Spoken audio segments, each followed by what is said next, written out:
नमस्कार बच्चों, मैं डिम्पल सैनी लेकर आई हूँ फिर से आपके लिए हिंदी के ऑनलाइन क्लास। आप सभी का हार्दिक अभिनंदन है। बहुत बहुत स्वागत है आपकी इस कक्षा में। देखिए, आज जो हम पढ़ने वाले हैं वो है बिहार बोर्ड की 12th क्लास की हिंदी का 11वां पाठ, यानी कि आज हम 11 पाठ तक आ चुके हैं। हमारे 10 पाठ झूठन तक के पूरे समाप्त हो चुके हैं और 11 पाठ जो लिखा गया है मलयज के द्वारा, और मलयज ने लिखा है अपने डायरी के माध्यम से हंसते हुए मेरा अकेलापन। और हंसते हुए मेरा अकेलापन का आज हमारा फर्स्ट लेक्चर है। यानी कि आज हम फर्स्ट लेक्चर में आप सभी को बताएं हम लोग क्या करते हैं। हम लोग करते हैं उनका लेखक या फिर जो कवि हैं उनका जीवन परिचय, यानी कि लेखक और कवि जो भी है जिनकी भी रचना है यहाँ पर उनका जीवन परिचय पढ़ते हैं, उनका लेखक परिचय पढ़ते हैं, उनका लेखन जीवन पढ़ते हैं, साहित्यिक परिचय पढ़ते हैं, यानी कि समस्त उनके बारे में सारी जानकारी लेते हैं। उसके बाद उनकी जो रचना है उसका हम लोग अध्ययन करते हैं। तो आज भी हम यही करने वाले हैं जो सदा करते आते हैं, सदा करते रहते हैं, हमेशा करते रहते हैं। मलयज जो हमारे लेखक है, आज उनका हम जीवन परिचय पढ़ेंगे, साहित्यिक परिचय पढ़ेंगे, लेखन क्षेत्र पढ़ेंगे,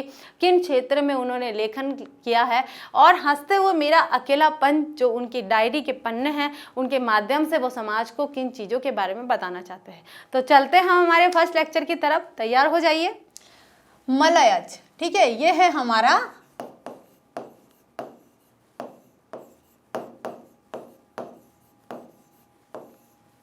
जीवन परिचय। ठीक है, तो जीवन परिचय में सबसे पहले आते हैं हम जन्म की तरफ। तो 1935 ईस्वी में मलयज का जन्म हुआ था। लेखक मलयज का जन्म हुआ था और निधन हुआ था, देखिए 26 अप्रैल 1982 ईस्वी को हुआ था। ठीक है, 1935 ईस्वी में उनका जन्म हुआ था और 26 अप्रैल 1982 ईस्वी में उनका निधन हो गया था। जन्म स्थान है महुई, आजमगढ़, उत्तर प्रदेश में। महुई एक स्थान है, आजमगढ़ उत्तर प्रदेश राज्य के अंतर्गत आता है ये।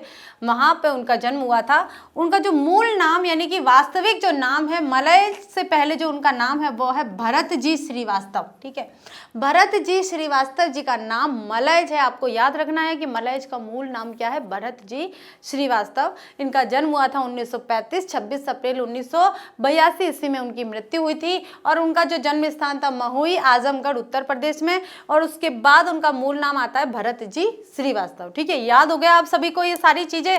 आगे चलते देखिए, माता पिता को लेकर बात करें तो प्रभावती देवी और त्रिलोकी नाथ वर्मा उनके माता पिता थे। ठीक है, प्रभावती देवी उनकी माता और त्रिलोकी नाथ वर्मा उनके पिता थे।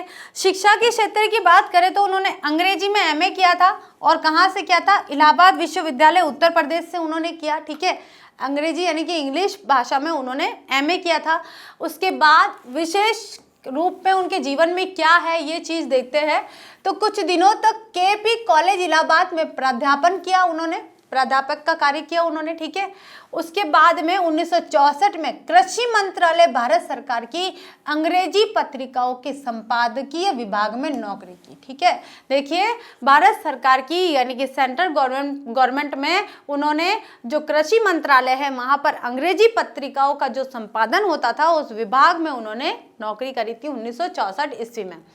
वृत्ति के अंतर्गत देखते हैं तो कुछ दिनों तक केपी कॉलेज इलाहाबाद में प्राध्यापन किया, यही आता है इसके अंदर। वृत्ति में भी सेम चीज आएगी। 1964 में कृषि मंत्रालय भारत सरकार की अंग्रेजी पत्रिकाओं के संपादकीय विभाग में नौकरी थी। विशेष अभिरुचि के अंतर्गत देखिए तो ड्राइंग और स्केचिंग, यानी कि ड्राइंग और स्केच करना उन्हें बहुत पसंद था। संगीत, कला प्रदर्शनी एवं सिनेमा में गहरी रुचि थी उनकी। किनकी? मलयज यानी कि भरत जी श्रीवास्तव जी की। एक तो ड्राइंग करना उन्हें पसंद था, स्केच करना उन्हें पसंद था। उसके बाद में संगीत, कला प्रदर्शनी एवं सिनेमा में उनको बहुत इंटरेस्ट था।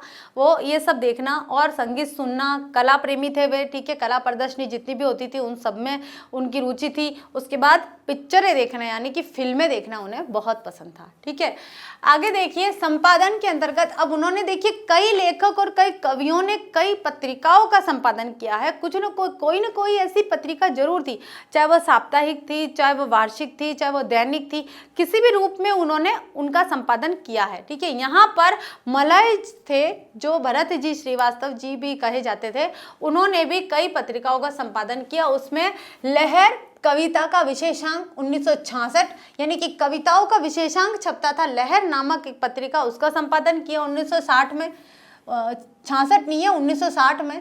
शमशेर पुस्तक का सर्वेश्वर दयाल सक्सेना के साथ सह संपादन किया। अब देखिए जो शमशेर जो है वो जो पुस्तक है उसका पुस्तक का सर्वेश्वर दयाल सक्सेना के साथ में उन्होंने मिलके संपादन किया है, तो 2 पत्रिकाओं के उन्होंने संपादन किए हैं। ठीक है, आगे देखिए कविता के अंतर्गत देखते हैं तो कौन कौन से साहित्य की देन उनकी क्या है, साहित्य को उन्होंने क्या क्या दिया है, ये कौन कौन सी रचनाएं दी है ये भी हम देखते हैं। जख्म पर धूल 1971, अपने होने को अप्रकाशित करता हुआ 1980, आलोचना कविता से साक्षात्कार 1979, संवाद और एकालाप 1984, रामचंद्र शुक्ल 1987 और सर्जनात्मक गद्य जिसके अंदर हंसते हुए मेरा अकेलापन 1982, डायरी 3 खंड में, संपादक डॉक्टर नामवर सिंह, ये सब उनकी साहित्य को देन है, ये सारी उनकी रचनाएं हैं। और 1982 में जो उन्होंने लिखी है सर्जनात्मक गद्य जिसमें लिखा है हंसते हुए मेरा अकेलापन, ये इस आपके पाठ्यक्रम के अंदर संकलित है जो 1982 की उनकी रचना है। ठीक है, आगे देखते हैं। सन 1960 के आसपास नई कविता आंदोलन के अंतिम दौर में मलैज का उदय एक कवि के रूप में हुआ था। देखिए यहाँ भले ही वो एक गद्य के रूप में यहाँ उनका पाठ्यक्रम में सम्मिलित किया गया है उनको, लेकिन जो एक प्रतिष्ठित कवि के रूप में, जो एक प्रतिष्ठित व्यक्ति के रूप में जो वे प्रसिद्ध हुए थे, वो एक कवि के रूप में प्रसिद्ध हुए थे। ठीक है, तो यहाँ पर एक कवि के रूप में उनका यहाँ उदय हुआ था। आरंभ में भाषा, रचना शैली और संवेदना के तल पर वे नई कविता के परवर्ती रूपों के प्रभाव में थे, किंतु आगे के सामाजिक राजनीतिक विकास के साथ आए साहित्यिक यथार्थ संबंधी परिवर्तनों के बीच एक और वे अपनी कविता में रचना दर रचना अनेक महत्वपूर्ण बदलावों से गुजरते रहे, तो दूसरी ओर उनकी आलोचना का विकास हुआ जो हिंदी में 7वें-8वें दशक की उपलब्धि कही जा सकती है। देखिए यहाँ पर क्या हुआ, उनका सामाजिक राजनीतिक विकास हुआ, उसके साथ में साहित्यिक यथार्थ संबंधी परिवर्तन हुए उनके जीवन में। उसके बाद में उन्होंने देखा कि उनकी जो कविताएं हैं वो रचना दर रचना अनेक बदलावों से होकर गुजर रही है। उनकी कविता जब हम पढ़ने का मौका मिलेगा हमें, तो हम देखेंगे कि समय के साथ उनकी कविताओं में क्या बदलाव हुए हैं, अलग अलग परिवर्तन के साथ में उनके जो विषय थे, वातावरण था, भाषा शैली थी, सारी चीजों में उनका परिवर्तन हुआ है। आलोचना का विकास हुआ है। ठीक है, आलोचना में उन्होंने 1970 और 80 के दशक में उन्होंने ये कार्य किया है। कवि के रूप में सृजन प्रक्रिया के दौरान वे जो कुछ अनुभव करते थे वे उसे निरीक्षण पर्यवेक्षण के द्वारा आलोचना के रूप में रूपांतरित करते थे। एक कवि के रूप में जब सृजन करते थे वे जब भी, तो उस सृजन कार्य के समय उस दौरान वे जो कुछ भी अनुभव करते थे, जो भी उन्होंने सृजनात्मक कार्य किया, उसके बाद जो भी उनका अनुभव था वे सारे अनुभवों का निरीक्षण और पर्यवेक्षण करते थे और उसके बाद में उसको आलोचना में यानी कि समीक्षा में रूपांतरित कर दिया करते थे। ठीक है, आगे देखिए। इस प्रकार मुक्तिबोध की तरह उनकी कविता, ठीक है, इस प्रकार मुक्तिबोध की तरह उनकी कविता आलोचना एक ही समग्र सर्जन प्रक्रिया की द्विविध यानी कि 2 विधाओं में अभिव्यक्ति के रूप में एक दूसरी के साक्ष्य प्रमाण की तरह विकसित हुई है। मुक्तिबोध कौन थे भाई? गजानन माधव मुक्तिबोध। उनकी कविताओं के द्वारा है, उनकी कविताओं और आलोचना एक ही समग्र यानी कि एक साथ पूरा सारा सब कुछ ले लिया है। सर्जन प्रक्रिया की दो विधाओं में व्यक्तियों के यानी कि अभिव्यक्तियों के रूप में एक दूसरी के साक्ष्य और प्रमाण की तरह यहाँ विकसित हुई है। ठीक है, मलैज के लिए कविता और स्वभावगत आलोचना भी है। व्यक्ति के भीतर और बाहर के परंपरागत स्रोतों की अवधारणाओं को एक और अखंड करती हुई रूपाकार ग्रहण करती है।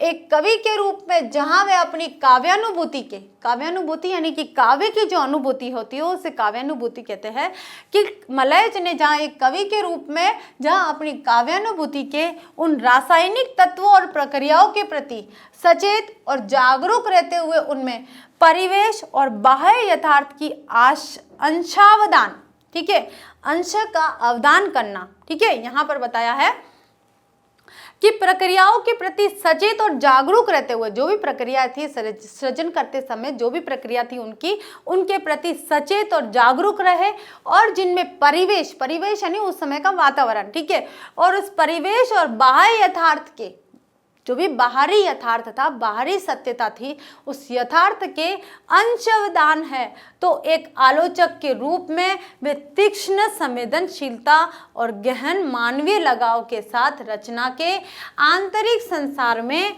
उतरकर सृजनात्मक स्रोतों, संश्लेषों और प्रक्रियाओं पर सहृदय सहानुभूति एवं सजग बौद्धिकता के साथ दृष्टि जमाए रखते हैं। यानी कि उनकी जो दृष्टि है बहुत ही सजग और बौद्धिकता को लिए हुए है, ठीक है। वे क्या करते हैं, बाहरी यथार्थ और आंतरिक जो भी परिवेश थे उनको लेकर सृजन करा करते हैं, और उसके प्रति जब वे काव्यानुभूति करते हैं उस समय जो भी उनके अंदर, उनके मन के अंदर जो विचार आते हैं उन विचारों को लेकर फिर वे आलोचना प्रस्तुत करते हैं, ठीक है। आगे चलते हैं। सहज उनकी आलोचना में कविता का समतुल्य सुख प्राप्त होता है, यानी कि आसानी से उनकी आलोचना में कविता का समतुल्य, यानी कि कविता के माध्यम से भी उन्होंने आलोचना करी है, ठीक है, यानी कि कविता में भी उन्होंने आलोचनात्मक भाव प्रकट किए हैं, तो उनका ये सब सहज ही आसानी से हो जाता है। अपने जीवन के अंतिम 10-1 वर्षों में कवि आलोचक अशोक वाजपेयी और उनके संपादन में निकलने वाली पत्रिका पूर्वग्रह से जुड़कर उन्होंने हिंदी आलोचना में आई जड़ता, परजीविता और छद्म के विरुद्ध सर्जनात्मक आलोचना के आह्वान और अभियान में प्रमुख भूमिका निभाई है। अब देखिए यहाँ पर क्या किया है उन्होंने, 10 वर्षों में कवि आलोचक अशोक वाजपेयी जी के संपर्क में रहे, ठीक है, और उनके संपादन में एक पत्रिका निकलती थी पूर्वग्रह, उसमें उन्होंने मतलब उस पत्रिका से वे जुड़ गए, ठीक है, और जुड़ने के बाद में उन्होंने हिंदी आलोचना में आई। जो भी देखिए, जो भी लेखक उनसे पहले जो हिंदी में आलोचनात्मक लेखन लिखता था, आलोचनात्मक साहित्य रचता था, उसमें एक जड़ता आ गई थी। जड़ता यानी कि जहाँ सबके विचार है वह सारे एक जैसे ही विचार आते थे, उसमें कोई किसी प्रकार का नयापन नहीं आ रहा था, ठीक है। और परजीविता यानी कि एक दूसरे के विचारों को ले लेके वो रचना कर रहे थे, ठीक है, एक दूसरे के विचारों से वो आलोचना करते थे, समीक्षा करते थे। तो इन जड़ता और परजीविता के छद्म विरुद्ध सर्जनात्मक तत्व को उन्होंने अपनाया, कि उन्होंने खुद का मौलिक रूप अपनाया है, मौलिक भाषा उन्होंने रखी है, ठीक है, और उस आलोचना के आह्वान और अभियान में प्रमुख भूमिका निभाई है। किन्होंने? मलयज ने, भरत जी श्रीवास्तव जी ने जो आलोचना जो उन्होंने करी है, जितनी भी आलोचनात्मक उन्होंने रचनाएं की है, उन्होंने प्रस्तुत करी है या लिखी है, तो उसके अंतर्गत उन्होंने सभी कुछ सर्जन कला को उन्होंने अपनाया है, सृजनात्मकता को अपनाया है, जड़ता और परजीविता का उन्होंने समाप्त कर दिया है। तो उनके फलस्वरूप ये एक नई क्रांति का यहाँ पर उदय हुआ था। 8वें दशक में हिंदी आलोचना को नई भाषा, नई तकनीक और नई विश्लेषण पद्धति और एक स्फूर्तिपूर्ण रचनात्मक ऊष्मा देने में मलयज की भूमिका रेखांकित करने योग्य है। यानी कि 7वें-8वें दशक में उन्होंने ये कार्य किया, और 8वें दशक में उन्होंने हिंदी भाषा को यानी कि हिंदी कविता को उन्होंने एक नई स्फूर्ति प्रदान करी है, नई तकनीक प्रदान करी है, नई विश्लेषण शैली प्रदान करी है। इस प्रकार से उन्होंने हिंदी कविता को एक नया रूप प्रदान किया है, ठीक है। रचना में भाषा की सघनता, अनुभूति का सृजनात्मक तनाव और अंतर्निष्ठा मलयज के आगे हमेशा महत्वपूर्ण बनी हुई है। ये सारी चीजें मलयज को महत्वपूर्णता प्रदान करती थी, ठीक है। आगे देखिए, रचना को मूल्यवत्ता प्रदान करने वाले इन तत्वों पर बल देने का एक सुखद परिणाम आगे यह हुआ कि व्यापक यानी बड़े तौर पे, बड़े स्तर पर, ठीक है, व्यापक तौर पर रचना जगत में अनेक स्तरों पर हो रहे अवमूल्यन और शरण के प्रति रचनाकारों, आलोचकों और पाठकों में भी एक जागरूकता आई। अवमूल्यन और शरण के कारणों की मीमांसा बढ़ चली और रचना, आलोचना और पाठिकता में आत्मसजग आलोचनात्मकता की प्रवृत्ति का विकास हुआ। साहित्य में परिवर्तन और विकास स्वायत्त नहीं होता, मतलब कि साहित्य में परिवर्तन विकास अपने आप ही स्वतंत्र नहीं होता है, वह सामाजिक परिवर्तन और विकास से जुड़ा होता है। जैसे समाज परिवर्तित होगा वैसे साहित्य में परिवर्तन होगा, ठीक है। किंतु यह भी सच है कि साहित्य और कला आदि के परिवर्तन और विकास भी समाज को परोक्षतः प्रभावित करते हैं। परोक्षतः यानी कि एक दूसरे से प्रभावित करते हैं कि यानी कि साहित्य कला आदि के परिवर्तन में विकास भी समाज को, किसी भी अगर साहित्य और कला में परिवर्तन हुआ है तो समाज को भी प्रभावित करते हैं, और समाज अगर परिवर्तित हुआ है तो वो साहित्य को भी प्रभावित करेगा, ठीक है। आगे देखते हैं, 20वीं शती के अंतिम दशकों से शुरू हुआ परिवर्तन और विकास को सिलसिला अभी जारी है, ठीक है। ये जो सिलसिला था 20वीं शताब्दी के अंतिम दशक में जो शुरू हुआ था, जो विकास और परिवर्तन, वो अभी जारी है। इसे समझने के लिए कला, साहित्य और समाज को एक साथ समग्रता में पक्षधर पूर्व ग्रहों से मुक्त होकर देखना होगा। जब हम समाज, कला और साहित्य को, तीनों को एक साथ रखकर और उसके समग्र रूप को जब जानेंगे तब हमें पता चलेगा कि कौन किसके लिए उपयोगी था और कौन किसके बदले परिवर्तित हुआ है और किसमें किसका प्रभाव, कौन किसको प्रभावित करता है, ठीक है। मलय जैसे लेखक और उनके साहित्य की यही सिखावन है, यानी कि मलय और उनके साथ जितने लेखक थे वे साहित्य को यही सिखाते हैं कि साहित्य, कला और समाज को लेकर ही आप एक मुक्त होकर रचना कर सकते हो, अन्यथा आप इनके विरुद्ध किसी प्रकार की रचना नहीं कर सकते हो। मलयज की कविता और आलोचना से कम महत्वपूर्ण नहीं है, यानी कि मलयज की जो कविता है वो आलोचना से कम नहीं है, उनकी कविताओं में भी आलोचना है, ठीक है। उनकी डायरियां एक प्रतिभाशाली, संवेदनशील कवि आलोचक के आत्मनिर्माण का वे प्रमाणित अंतरंग साक्ष्य है। उन्होंने जो डायरियां लिखी है, डायरी यानी कि स्वयं के बारे में दैनिक जो बातें लिखी जाती है उसे डायरी कहते हैं, और उन्होंने जो डायरियां लिखी है वो बहुत ही प्रतिभाशाली और संवेदनशील कवि और आलोचक के रूप में एक आत्मनिर्माण करने वाले व्यक्तित्व को यहाँ पर प्रस्तुत करती है। उसका एक साक्ष्य है कि मलयज भी डायरी लेखक थे और डायरी लेखन के माध्यम से उन्होंने अपनी प्रतिभा को कहाँ किस तरह निखारा है, ये यहाँ पर इसका साक्ष्य है, ठीक है। उन्हें पढ़कर यह जानना और अनुभव कर पाना संभव होता है कि साहित्य कर्म निरा यानी केवल शब्द व्यापार नहीं है, कि साहित्य का कार्य करना केवल शब्दों का व्यापार नहीं है। शब्दों को इधर उधर रखकर आप साहित्य की रचना नहीं कर रहे हो, केवल साहित्य लिखने और साहित्यकार बनने के लिए लेखन से परे साहित्य लिखना और एक लिखने के कारण साहित्यकार बनना, ये लेखन से परे जीवन में भी कितना सजग, सावधान और स्वाधीन होना जरूरी है, ये मलयज के आलोचनात्मक कविताओं से भरपूर पता चलता है, ठीक है। आगे देखिए, एक व्यक्ति को कितना खुला, ईमानदार और विचारशील होना चाहिए, व्यक्ति के क्या दायित्व है यानी कि कर्तव्य है, और अपने दायित्वों के प्रति कैसा लगाव, कैसी संलग्नता होनी चाहिए, प्रस्तुत है मलयज की डायरी के कुछ छोटे से अंश।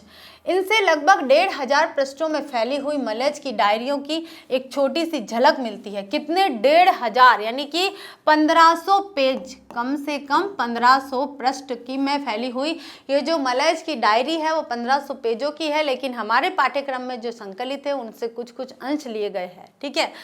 मलयज अत्यंत आत्मसजग यानी कि स्वयं के लिए बहुत ही सचेत थे किस्म के बौद्धिक व्यक्ति थे। डायरी लिखना मलयज के लिए जीवन जीने के कर्म जैसा ही था, यानी कि वे जीवन जी रहे हैं तो उसके लिए डायरी लिखना उनके लिए जीवन जैसा था, क्योंकि वे रोजमर्रा की जिंदगी को लिखते थे और उसके साथ जब भी मौका मिलता वो उस पुरानी जिंदगी को वापस जी लेते थे उनको पढ़कर, ठीक है। डायरी की शुरुआत 15 जनवरी 1951 से शुरू होती है, तब उनकी आयु केवल 16 वर्ष की थी। 16 वर्ष की अवस्था कोई ज़्यादा नहीं होती है, लेकिन जो बौद्धिकता के गुण से जो जन्म लेने वाले व्यक्ति होते हैं उनका व्यक्तित्व ही निराला होता है, उनका व्यक्तित्व ही अनोखा होता है, इसलिए इतनी छोटी अवस्था में उन्होंने डायरी लेखन का कार्य किया और साहित्यकार बन गए, ठीक है। डायरी लिखने का यह सिलसिला 9 अप्रैल 1982 तक चलता रहा। जब उन्होंने अंतिम सांस ली। 26 अप्रैल 1982 को उनकी मृत्यु हुई थी और 9 अप्रैल 1982 तक उन्होंने डायरी लेखन का कार्य किया। यानी कि उन्होंने 15 जनवरी 1951 से लेकर 9 अप्रैल 1982 तक उन्होंने डायरी लेखन का कार्य किया। बहुत लंबा समय होता है, लोग थोड़े सा लिख के थक जाते हैं, लेकिन उन्होंने अपने जीवन को इन डायरी के पन्नों में उबेर दिया था। ठीक है, अर्थात 47 साल तक के जीवन में 32 साल तक मलयज ने डायरी लिखी। डायरी के ये पृष्ठ कवि आलोचक मलयज के समय की उथल पुथल और उनके निजी जीवन की तकलीफों बेचैनियों के साथ एक गहरा रिश्ता बनाते हैं। इस डायरी में एक औसत भारतीय लेखक के परिवेश को आप उसकी समस्त जटिलताओं में देख सकते हैं। ये विजय कुमार जी का कथन है। किनके लिए? मलयज के लिए, भरत जी श्रीवास्तव जी के लिए, कि उन्होंने कितने वर्षों तक डायरी लिखी है, और यानी कि उन्होंने 32 वर्षों तक डायरी लिखी है। 47 साल के जीवन में, कितने साल के? 47 साल के, मात्र 47 साल के जीवन में उन्होंने 32 वर्षों तक डायरी लिखी है। 16 वर्ष की उम्र में उन्होंने डायरी लिखना प्रारंभ कर दिया था। ठीक है, यानी कि 15 जनवरी 1951 से लेकर 9 अप्रैल 1982 तक के समय में उन्होंने डायरी लेखन का कार्य किया। तो इसी के साथ देखिए हमारा ये जो आज मलयज का जीवन परिचय है, ये आज हमने पढ़ा और देखा किस प्रकार उन्होंने कवि, आलोचक कवि के रूप में वे उदित हुए थे और उनकी क्या परिवेश थे, समाज, कला और साहित्य को लेकर उनके क्या विचार थे, साहित्य और समाज किस प्रकार जुड़ा रहता है, कला और समाज किस प्रकार जुड़ा रहता है, इन सारी चीज़ों को लेकर हमने देखा। और उनके जो डायरी लेखन का जो समय था वो देखा। उन्होंने अपने बहुत छोटे से जीवन में डायरी के माध्यम से अपने जीवन को यहाँ उकेरा है, यहाँ उनकी व्यक्तिगत जीवन को भी बताया है कि किस प्रकार एक साधारण परिवेश से लेकर उन्होंने साहित्यकार बनने तक का सफर पूरा किया है। इसी के साथ हमारा ये लेक्चर समाप्त होता है। अगले लेक्चर में हम लेकर आते हैं मलयज के द्वारा लिखा गया डायरी, किस प्रकार उन्होंने अपने जीवन को जिया है, हम भी जानेंगे कैसे जिया है और हम भी उनके वो हमारे जीवन के प्रेरणा बनेंगे और हम देखेंगे डायरी के माध्यम से वो अपने जीवन की किन किन चीज़ों को, किन किन तकलीफ़ों को बताते हैं, किन किन संघर्ष को बताते हैं। तो संघर्ष जानने के लिए तैयार रहिए। तब तक के लिए थैंक यू।